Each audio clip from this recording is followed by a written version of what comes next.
Okay. Good morning, students.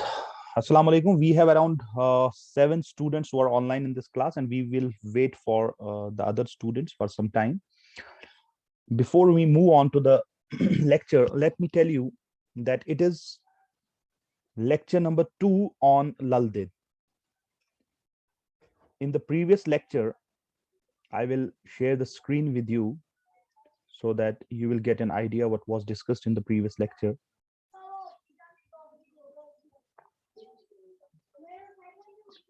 Here it is.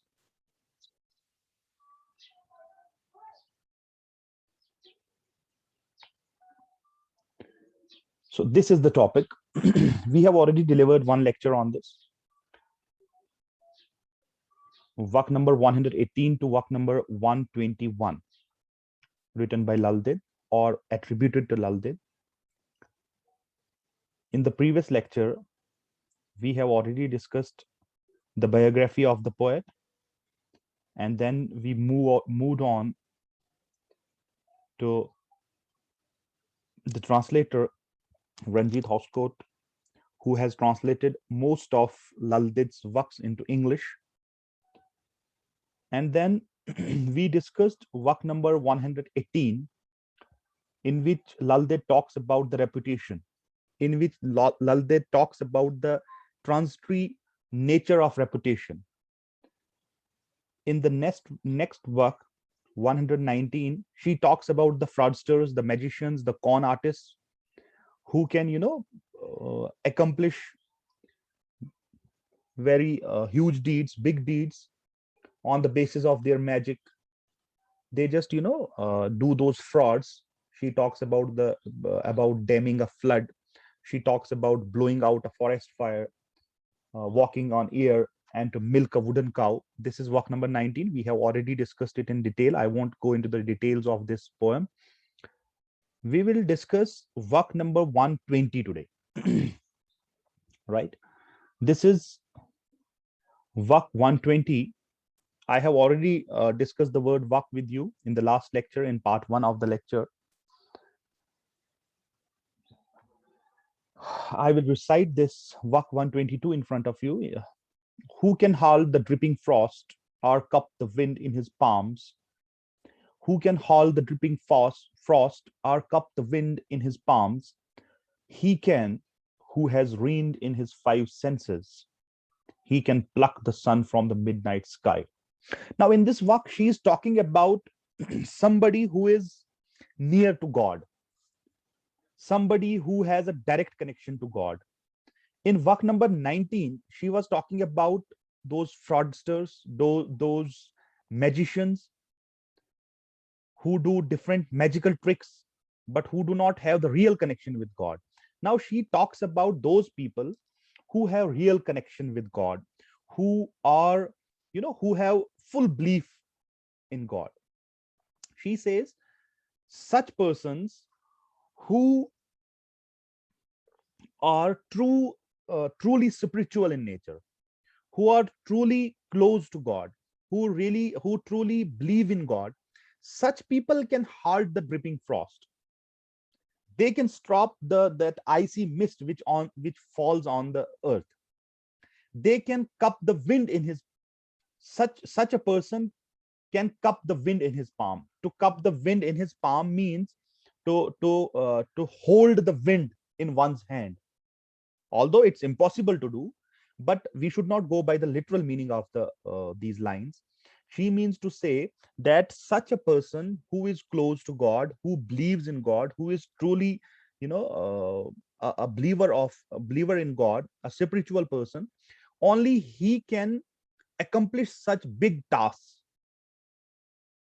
like cupping the wind in his palm or halting the dripping frost. Although we should not understand these lines literally, these lines are very symbolic in nature. She means to say that such a person can do those tasks which are impossible for a common man. He can, who has reigned in his 5 senses. Such a person reigns, like we say that every human being has 5 senses, and only some people who are very special, they have their 6th sense.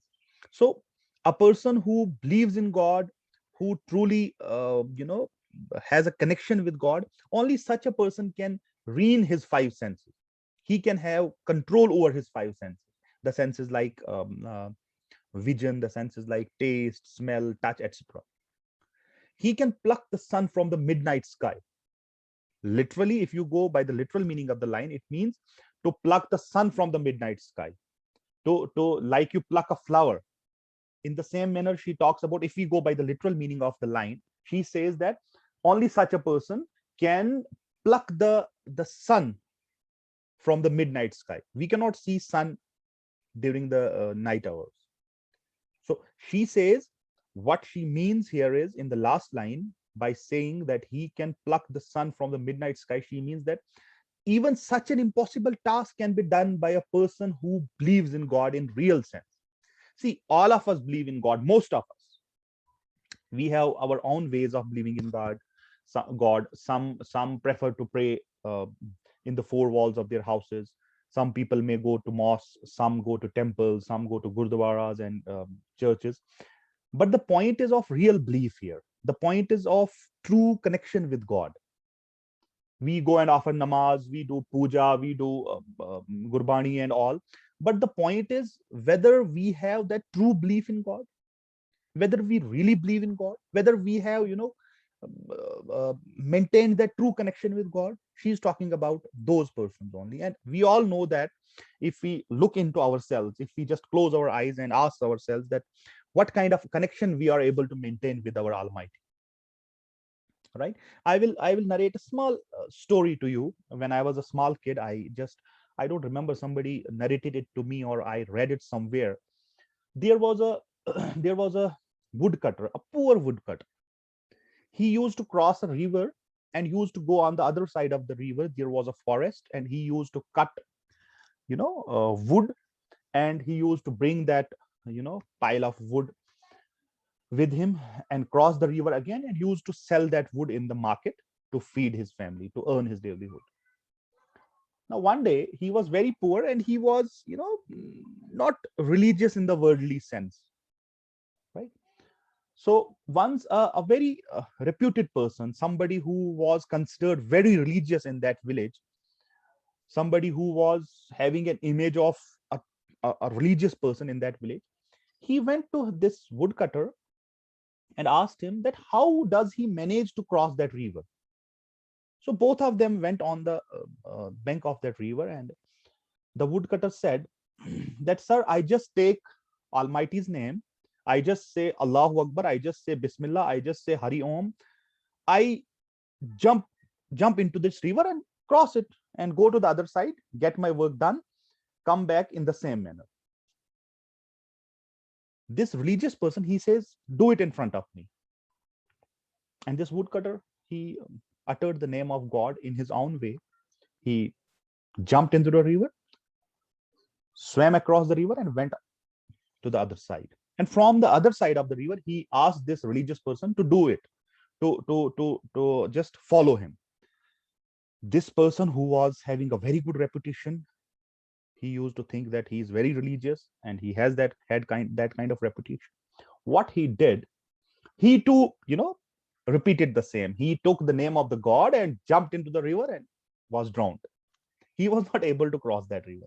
So it is about the belief, the true belief in God. It is about the depth of the prayer, how you pray to God, what is there in your mind, what is there in your heart. So I hope I am clear enough. So she is talking about such people who are the true believers. This is vakh number 120. Now we have the last vakh 121 in front of you. You can see it on your screens. He from whose navel the first syllable rises, who crafts from his breath a bridge to heaven, he carries just one mantra in his head. Why would he need 1,000 spells? These are very beautiful lines. Now this is in continuity to vakh number 120. She again talks about the same person. She says, navel, you understand, that nabi, what we call the middle of the body, jo tummy pe hota hai hamare, to which a baby in the womb is connected to his or her mother. He from whose navel the first syllable rises. So she says that such a person from whom the first syllable rises. First syllable is the name of the god, the way how we pray to God. It can be Om, it can be Allahu Akbar, it can be like we have in different religions, we have our own way of remembering God. So she says that it is a person from whose navel, from whose body, from whose heart, from whose the center of the body this voice comes, who calls or who remembers God from a true heart, with a true heart, who crafts from his breath a bridge to heaven. Now, literally speaking, it means when such a person breathes, a bridge is created between him and the heaven and the sky and the God. But in a symbolical sense, in a poetic sense, she means to say that only such a person can create a connection with God. He carries just one mantra in his head.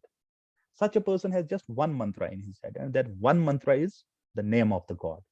Like I said, it can be Allahu Akbar, it can be Bismillah, it can be Om, it can be any word which we use in different religions to remember God, because God is one. These are just the ways of remembering God. So she says that he carries only just one mantra in his head. He has that one mantra in his head, and that mantra is remembrance of God. Why would he need 1,000 spells? Such a person does not need 1,000 spells, 1,000 tricks, 1,000 prayers. It means that it's not necessary that all the time you will keep on saying Om, Om, Om, Allah, Allah, Allah, Allah, Bhagwan, Bhagwan, Bhagwan. It's not like that. When you have to remember God, you have to do it with full heart, with full dedication, with full meditative mind. Only then a connection, a bridge can be created. Right? So this is all about vakh number 121. I won't go into the philosophical and the other details of this vakh, because like I repeat in every lecture, these poems are meant for semester second students, that too in general English subject. So I hope that I'm clear enough. If you have any questions, any queries, you can ask those questions here. You can write your questions in the comment when I upload this video on YouTube.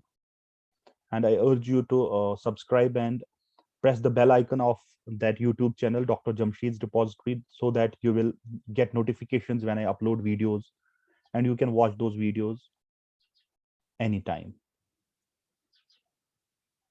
Thank you.